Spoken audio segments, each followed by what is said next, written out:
All right, so hey everyone, and welcome back for another deep dive. We've been seeing a lot of chatter about a potential recession hitting in 2025, so we figured, why not grab a mountain of expert opinions, toss in a bunch of economic indicators, and see what shakes out right? The interesting thing is just how many different opinions are out there. I mean, some are predicting doom and gloom, Oh, yeah. and others, well, they're basically popping champagne and saying growth forever. Yeah, it really is a wild ride trying to sort through it all. It is, and that's what we're here for, trying to help make sense of all those conflicting predictions. But most importantly, what does it all mean for you? Like your actual financial future, your wallet, that kind of thing. For sure. And it's amazing to me how even experts from the same place can have completely different takes on what's coming down the road. Oh, absolutely. Like, take Goldman Sachs, for example. Yeah.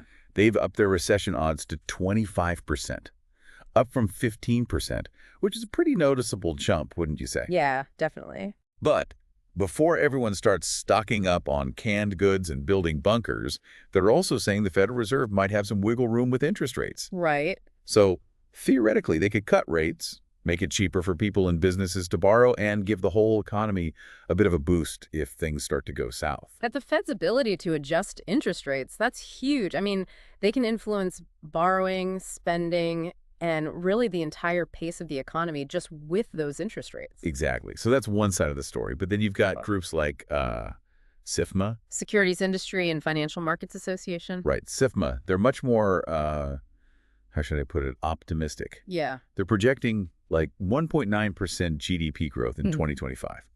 And for anyone who might be like, wait, GDP, what's that again? It's basically how we measure the economy's overall size. The higher the GDP, the more stuff we're producing, the more services we're offering, and generally the better things are going. It's a good basic measure for sure. So SIFMA is essentially saying things might slow down a bit, but, the economy's still chugging along. Not great, not terrible. Yeah, kind of like a slow and steady wins the race approach. Okay, so we've got the kind of cautious folks, the optimists, and then we've got our contrarian, Uh-oh. right? This is Steve Hanke, an economist over at Johns Hopkins, and he's painting a much, much different picture. Okay, I'm intrigued. So he's predicting a full-blown recession by early 2025. Wow, early 2025. And his reasoning, he's looking at the shrinking M2 money supply. Ah, M2. Okay, so for our listeners, M2 is basically all the money sloshing around out there in the economy. Yeah. Cash, checking accounts, some savings accounts, and it's all in there. And Hanke's argument is that when M2 shrinks, it usually means people and businesses are tightening their belts, Yeah. less borrowing, less spending, Yeah. and that can, kick off a downturn. It's interesting because historically there is a link between shrinking M2 and the economy slowing down. It's like he's saying, hey, the money's drying up. That's trouble. So the question is, should we all be panicking just because this one indicator is flashing red? Well, it's definitely something to keep an eye on, no doubt about it. But we have to remember that economics, it's not exactly like reading a crystal ball. There are tons of factors swirling around out there. Yeah. It's tough to say for sure how one single thing, like M2 shrinking, will affect the whole economy. Plus, other indicators like consumer spending are actually looking pretty decent right now. It's like we're piecing together a giant economic puzzle. Exactly. Sometimes the pieces fit perfectly, sometimes they don't. And sometimes you're just left wondering what the picture is even supposed to be. Right. It's about looking at all the clues, all the evidence, and trying to figure out what makes the most sense to you. Like even within Goldman Sachs, you've got those increased recession odds, but then you have David Miracle, also from Goldman Sachs, predicting 2.5% GDP growth for 2025. How do you even square that? Honestly, it just goes to show you how uncertain economic forecasting really is. Different analysts weigh things differently, they focus on different data, so naturally, they arrive at different conclusions. Makes sense. And that's why it's so important to get a range of opinions, right? Not just rely on one person or one source. For sure. Okay, but on top of all this economic data, we've got, well, politics to factor in too. The incoming Trump administration, their policies, Yeah. that could shake things up. Oh, yeah. Big time. Higher tariffs on imports, tighter restrictions on immigration. I mean, how could that not have an impact? When you zoom out and look at the big picture, you're right. It adds a whole new level of uncertainty to the mix. Right. I mean, higher tariffs could lead to trade wars, which messes up supply chains globally, and boom, higher prices for everyone. Oh, And then tighter immigration, that could definitely impact the labor market. especially in industries that really depend on immigrant workers. So some potential risks there to think about. But let's switch gears a bit and get another perspective. JP Morgan Research. They're saying there's a 45% chance of a recession by the end of 2025. Okay, that's pretty significant. Right. But they're also pointing out some bright spots in the U.S. economy right now. A strong labor market, more people working, and that possibility of interest rate cuts we were talking about earlier, which, again, could give things a little boost. That's the interesting thing about their analysis, though. They're looking at things globally. So yeah, they're saying there's a good chance of a worldwide recession. Which would definitely affect us here. Of course. But they're also saying that the U.S. economy is pretty resilient right now. Strong, even. Right. Strong. So even if things go downhill globally, the U.S. might be able to weather the storm a bit better than other countries. It really does feel like we're getting mixed signals everywhere we look. Some flashing red, others flashing green. It's hard to know which way to turn sometimes. It is. But that's economics for you. Always unpredictable. Always keeps you guessing. Speaking of those green lights, though, let's dive into some of the positive factors we were seeing. Okay, yeah, let's do that. We've got strong consumer spending, which means people are feeling confident enough to open up their wallets and actually buy stuff. Businesses are investing, which means they're feeling good about the future. And then, of course, there's always the potential for those interest rate cuts to, stimulate the economy. All good signs. Really good signs. Strong consumer spending, especially because that shows that people feel good about their own finances, and that's what really drives economic growth. Same with business investment. If they're willing to invest in expansion, in new projects, it shows a belief in the future. Okay, so maybe things aren't all doom and gloom. Not necessarily, but, and this is a big but, we can't ignore the warnings coming from places like the Center for American Progress. They're saying that some deregulation initiatives, specifically this thing called Project 2025, could actually trigger a financial crisis. Oh, wow, a crisis like a 2007-2008 situation. Yeah, they're really concerned about it. Their argument is that rolling back these financial regulations could, create an environment where there's just too much risk-taking. And that lack of oversight, well, it could lead to instability and ultimately a full-blown crisis. So it's like this balancing act, right? Deregulation might be good for businesses in the short term, less red tape, fewer rules. Right. But in the long run, it could completely destabilize the system. Mm-hmm. And that hurts everyone, including consumers. That's the heart of the debate. Supporters of deregulation will say it lets businesses flourish, they can grow faster, hire more people, and that's good for everyone. But opponents, like the Center for American Progress, are saying, hold on, it can also lead to recklessness, instability. It could hurt consumers and the whole economy in the long run. Okay, so we've got our economic puzzle pieces, we've got expert opinions all over the map, we've got policy changes, potential risks, potential bright spots. It's a lot. But here's the real question. What does all this mean for you, the listener? What does it mean for your personal finances, your everyday life? How can you actually use this information to make good decisions? That's where we go from the big picture to the personal. Whether there's a recession in 2025 or not, it's always a good idea to be prepared financially. Always. Okay, I like that. What does that look like in practice, though? Well, it means having a diversified investment portfolio. So not putting all your eggs in one basket, so to speak. Right. It means managing debt responsibly. And it means building up an emergency fund, just in case. So no matter what happens with the economy, you're in a good spot. Exactly. And it's about staying informed, too. How do our listeners cut through all the noise, all these conflicting opinions, and figure out what to believe, what to do? Well, first, find reliable sources of information. Government agencies, reputable news outlets, there's a lot out there. Right. Then you've got to learn about the different economic indicators, what they mean, what they tell you. And most importantly, you've got to think critically. Don't just accept what you hear.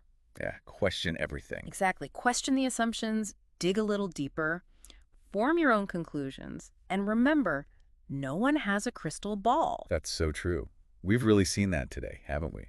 There's no one right answer. It's all about weighing the evidence, looking at the different perspectives, and making your own informed choices. You've got it. Decisions based on your own situation, your own risk tolerance. That's what matters. Okay.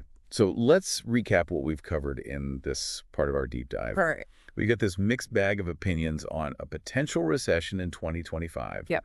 Some are worried, some are optimistic. We've talked about how policy changes could play a role, what's happening globally, and most importantly, what it all means for you personally. We've covered a lot. But we're not done yet. There's still more to unpack, more to explore. So stay tuned for part 2 of our deep dive, where we'll dig even deeper into these economic trends.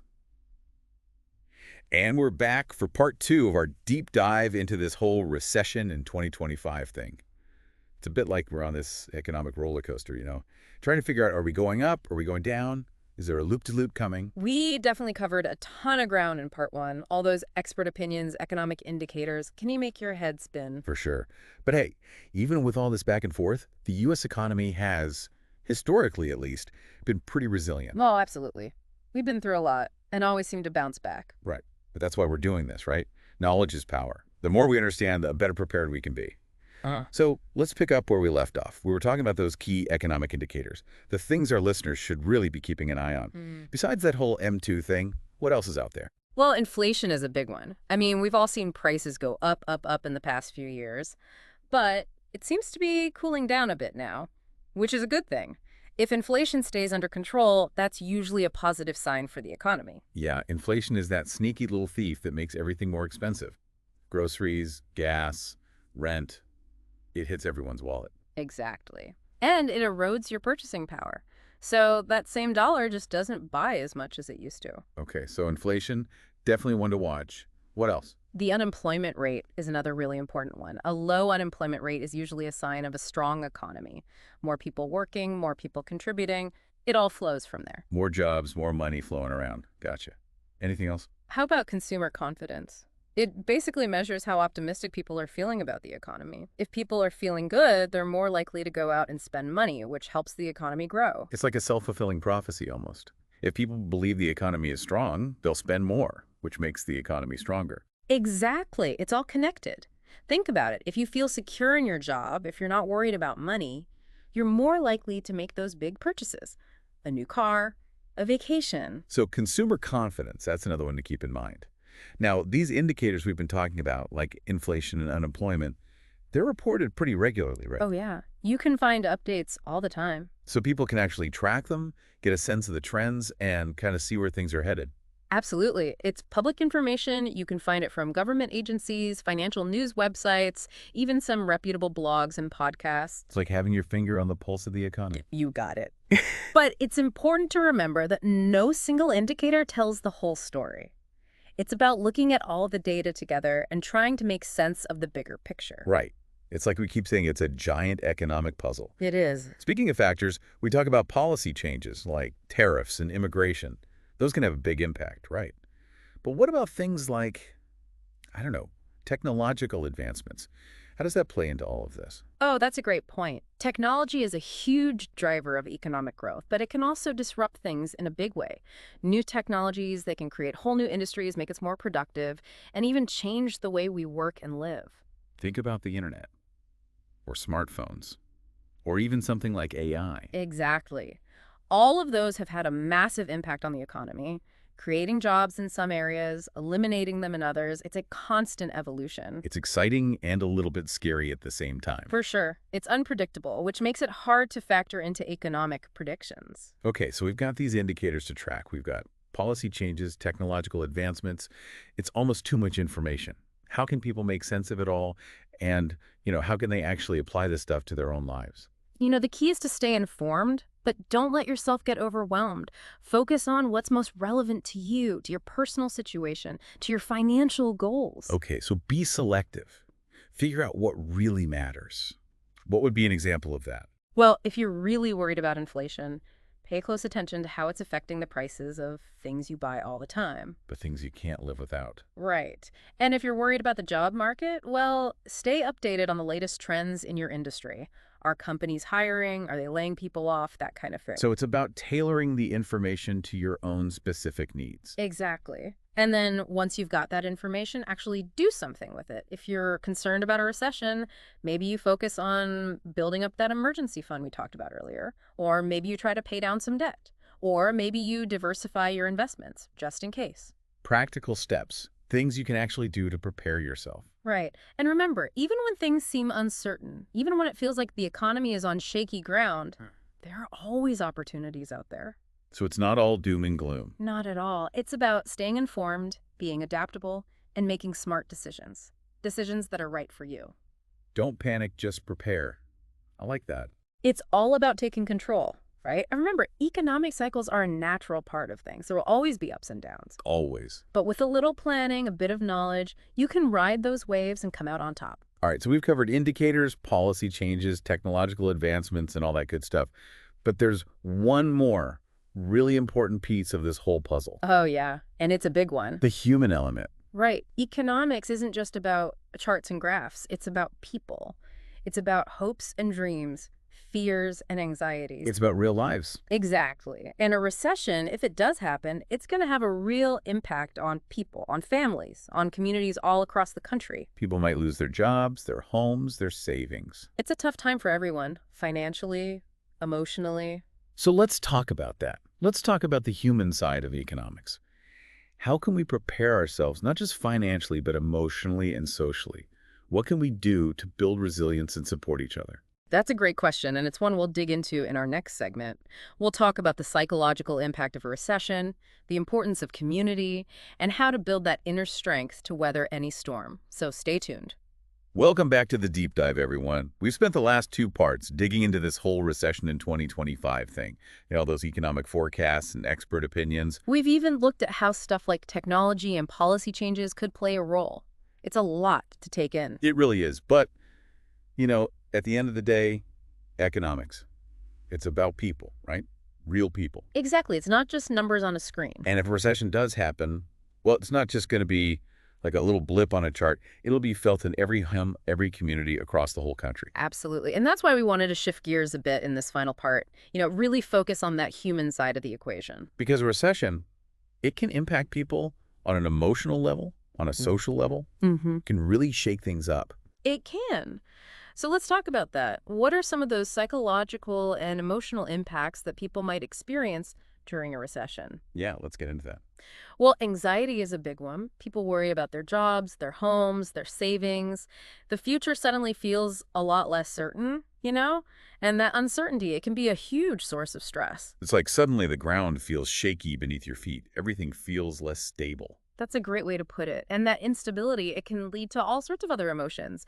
Fear, sadness, anger. People might feel frustrated, let down, maybe even angry at the government or even at themselves. It's so important to remember that those feelings, they're completely normal. They're natural responses to a really stressful situation. They are. Bottling things up, that never helps. It's much better to find healthy ways to process those emotions. Talking to friends and family, maybe seeing a therapist, or finding other outlets that help you cope. So finding healthy coping mechanisms and remembering that you don't have to go through it alone. Now, what about those broader social impacts? How do recessions affect whole communities? Well, one of the most immediate impacts is unemployment.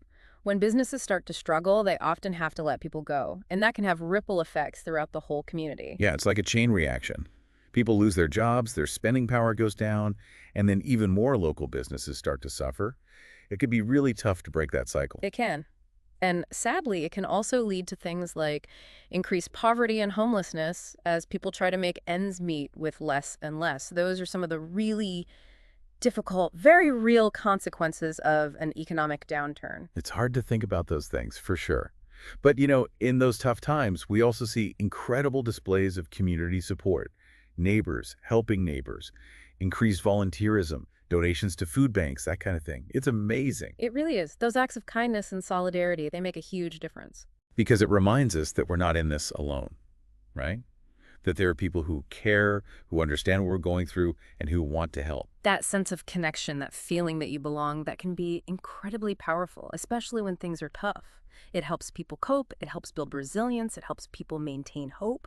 So we've talked about the negative impact, but let's focus on that resilience for a minute. Yeah. How can people build that inner strength? How can they prepare themselves, not just financially, but emotionally and socially, for a potential downturn? Well, having a strong support system is huge. Like we were just saying, those connections with friends, with family, with your community, they can provide a safety net, both emotionally and practically. Knowing you're not alone, that you can reach out for help if you need it. Exactly. And it's also really important to try and cultivate a positive outlook. Now, I don't mean ignoring the challenges or pretending everything is fine, but it does mean focusing on what you can control, looking for opportunities even when things feel tough. Finding those silver linings, right? Exactly. And taking care of yourself, both physically and mentally. Eating healthy, exercising, getting enough sleep, doing things that bring you joy. Those things might seem small, but they make a huge difference in how you handle stress. It's like building up your reserves of strength and energy, so you're ready for whatever comes your way. That's a great way to put it. And remember, resilience isn't something you achieve overnight. It's a journey. It's something you work on every day, so you can adapt and cope with whatever life throws at you. So as we wrap up this deep dive, we've covered a ton of ground. We've looked at all the economic stuff, indicators, expert opinions, potential risks and opportunities. And we spent some time thinking about the human side of things, too. How all of this might affect people on a personal level. Because at the end of the day, it's not just about numbers and charts. It's about people's lives, their hopes and dreams. Their struggles and their triumphs. And what we really want you to take away from this episode is the importance of staying informed, being proactive, and building resilience, both individually and as a community. Because we've seen it time and time again. Even in the face of tough challenges, there's always hope. We can learn from the past, adapt to the present, and shape the future. And we can do it together. Thank you so much for joining us on this deep dive. We hope you found it informative, interesting, and maybe even a little bit inspiring. Until next time, stay curious, stay engaged, and keep those conversations going.